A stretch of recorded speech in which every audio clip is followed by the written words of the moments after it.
यस्तो चिसो चिसो मौसममा काठमाडौँ नजिकै घाम तापेर बदाम अनि सुन्तला खाँदै सुन्दर पार्क अनि हरियालीमा रमाउँदै ऐतिहासिक स्थलमा बस्नुको रमाइलो एकदमै बेग्लै हुन सक्छ। युगल जोडीहरूको निकै नै प्रख्यात ठाउँ चोबारको बारेमा म कुरा गर्दैछु। काठमाडौँ उपत्यकाको दक्षिणी भागमा अवस्थित कृतिपुर नगरपालिकाको चोबारमा अवस्थित छ मञ्जुश्री पार्क।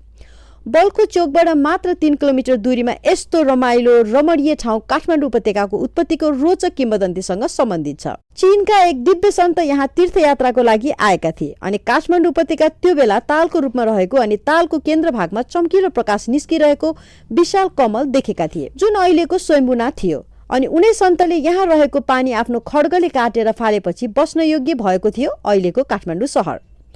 उनै सन्त थिए मञ्जुश्री अर्थात् मञ्जुश्री कुमार भूत। उनैको नाममा बनेको यस पार्क प्रवेश गर्नको लागि 50 रुपियाँको शुल्क तोकिएको छ। निकै नै सफा अनि व्यवस्थित मञ्जुश्री पार्कलाई 2 भागमा विभाजन गरिएको छ।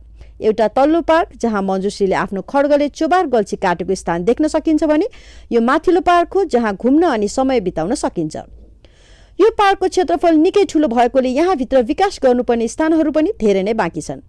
पार्कमा आराम र मनोरञ्जनको लागि एक उत्कृष्ट गन्तव्य हो। यसले स्थानीय र आगन्तुक दुवैलाई प्रकृतिको आनन्द लिनको लागि शान्तिमय तरिकाले छुटकारा प्रदान गरेको छ। अनौपचारिक यात्रा र बाहिरी गतिविधिहरूको लागि पुग्नै पर्ने यो स्थानमा जाने पालो अब हजुरहरूको।